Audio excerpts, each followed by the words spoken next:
बिहार चुनाव के आखिरी दिन केंद्रीय मंत्री चिराग पासवान ने भी टाइम्स नाउ नव भारत से खास बातचीत की है। इस दौरान उन्होंने महागठबंधन पर भी निशाना साधा है। उन्होंने कहा कि महागठबंधन के लोग सिर्फ वोट के लिए मुसलमानों का इस्तेमाल करते हैं।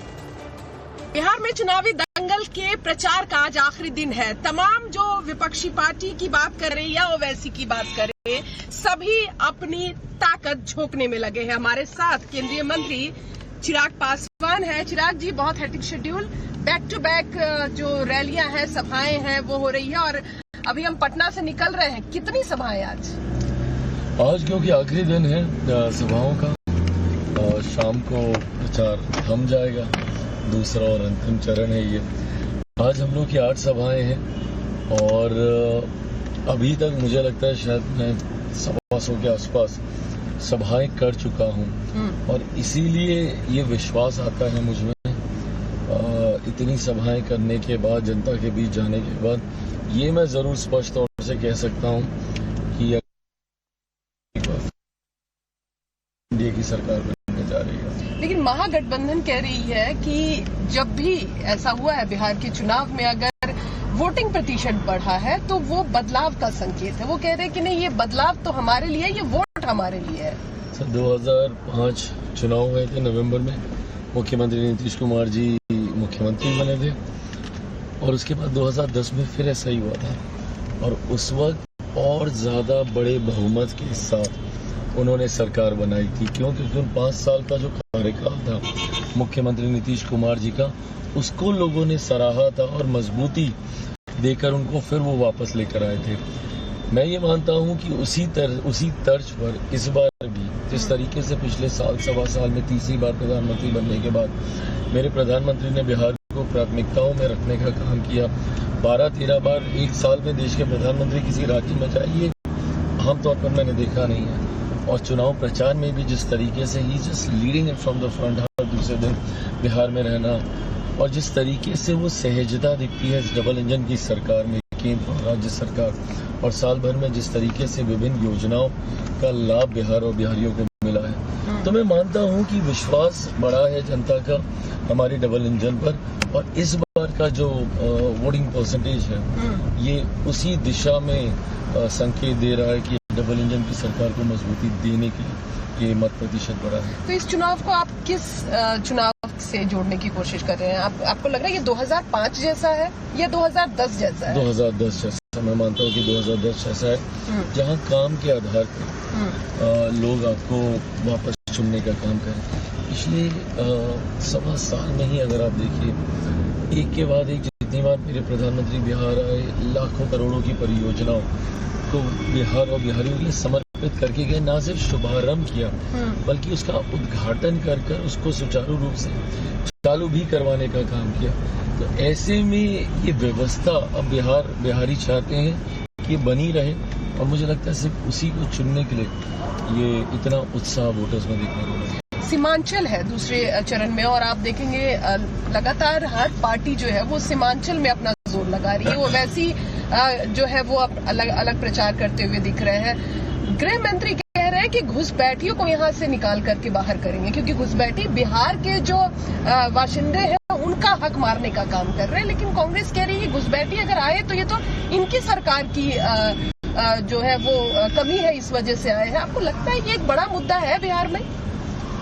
मैं खुद पहले अभी सीमांचल ही जा रहा हूँ। मेरी पहली सभा बहादुरगंज में ही है। वहां से हमारे प्रत्याशी मोहम्मद कलीमुद्दीन जी चुनाव लड़ रहे हैं।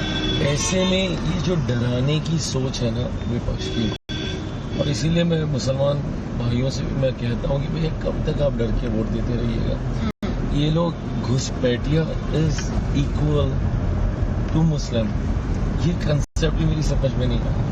मतलब कितनी सहजता से इन्होंने इस नैरेटिव को सेट कर दिया कि जब हम घुसपैठियों की बात कर रहे हैं तो मतलब हम लोग मुसलमानों की बात कर रहे हैं और उनका वोट काटा जाएगा। ये भ्रम फैलाकर झूठ बोलने की राजनीति विपक्ष करता है। सीए जैसे कानून को, नागरिकता देने वाले कानून को नागरिकता छीनने वाला कानून बता के देश भर में आगजनी का माहौल बनाते रहे। कहते रहे कि भैया ये कानून आ गया तो तुम्हारी नागरिकता छीन ली जाएगी। आज इतने साल हो गए, बताएं कौन से मुसलमान की नागरिकता छीनी गई। और ये बात सही है कि किसी भी ऐसे व्यक्ति को इस देश में रहने का और देश के सबसे बड़े अधिकार मताधिकार का उपयोग करने का हक नहीं है, जो इस देश का नागरिक नहीं है। संविधान इस बात को स्पष्टता से कहता है कि देश के नागरिकों को ही सिर्फ वोट देने का अधिकार है। ऐसे में जब विपक्ष ये सारी बातें करता है तो कहीं ना कहीं ध्रुवीकरण की राजनीति करने का काम करता है। जब ये बोलते हैं कि बिल्कुल मैं मानता हूँ हमारी सरकार की जिम्मेदारी है कि ध्रुवीकरण मौजूदा सरकार करने की कोशिश कर रही है, तो जब ये लोग M-Y समीकरण की बात करते हैं, क्या है वो ध्रुवीकरण नहीं है। उसमें M में पूरी तरीके से सांप्रदायिकता है और M को इन्होंने सिर्फ वोट बैंक बना के रखा है, उसके लिए किया तो कुछ नहीं आज तक।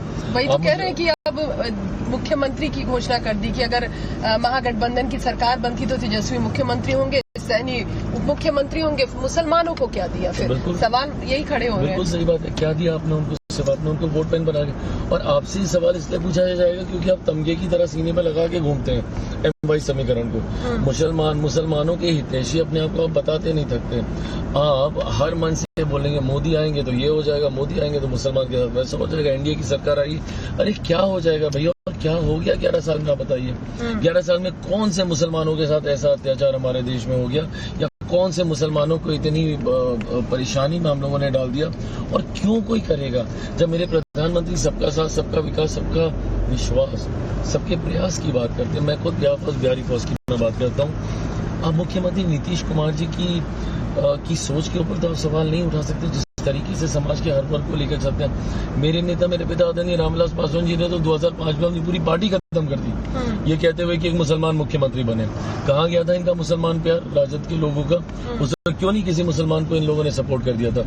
पर नहीं करेंगे, क्यों? क्योंकि मुसलमान सिर्फ वोट बैंक है, और जिनका जो M-Y का जो Y है वो सिर्फ एक परिवार है। खुद मुख्यमंत्री बनेंगे, जेल जाएंगे तो अपनी धर्मपत्नी को बनाएंगे, अगली पीढ़ी आएगी तो बेटा मुख्यमंत्री बनेगा, बेटी सांसद बनने का मौका आएगा तो बेटी को सांसद बनाएंगे।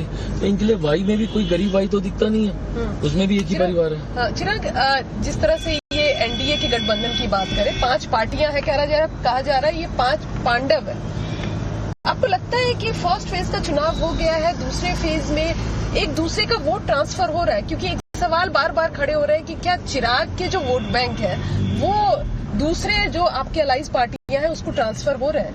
बिल्कुल होगा, और क्यों नहीं होगा। ये हम लोग पहली बार विधानसभा का चुनाव जरूर लड़ रहे हैं, but we have done this इस फॉर्मूले के साथ। हम लोग पहले भी चुनाव लड़ चुके हैं लोकसभा के। हम लोगों ने 19 का चुनाव एक साथ रहकर हम लोगों ने लड़ा, 24 का चुनाव, जबकि कुछ और राज्यों में जो अपेक्षा थी वैसे परिणाम नहीं है। बट बिहार उस वक्त भी फॉल्स नैरेटिव में नहीं गया था, उस वक्त भी आरक्षण, संविधान, ये तमाम मुद्दे उठाए गए थे, बट उस वक्त भी उस फॉल्स नैरेटिव में नहीं गया था। और उस वक्त भी हम लोगों ने साथ मिलकर बेहतरीन प्रदर्शन किया था। एक अंतिम सवाल, आपके पिता को बिहार की राजनीति में मौसम वैज्ञानिक कहा जाता था।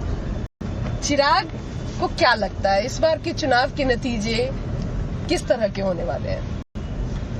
उन्हीं का अंश हो, उन्हीं का खून मेरी रगों में है, तो ये गुण तो उनका आया ही होगा मुझमें भी।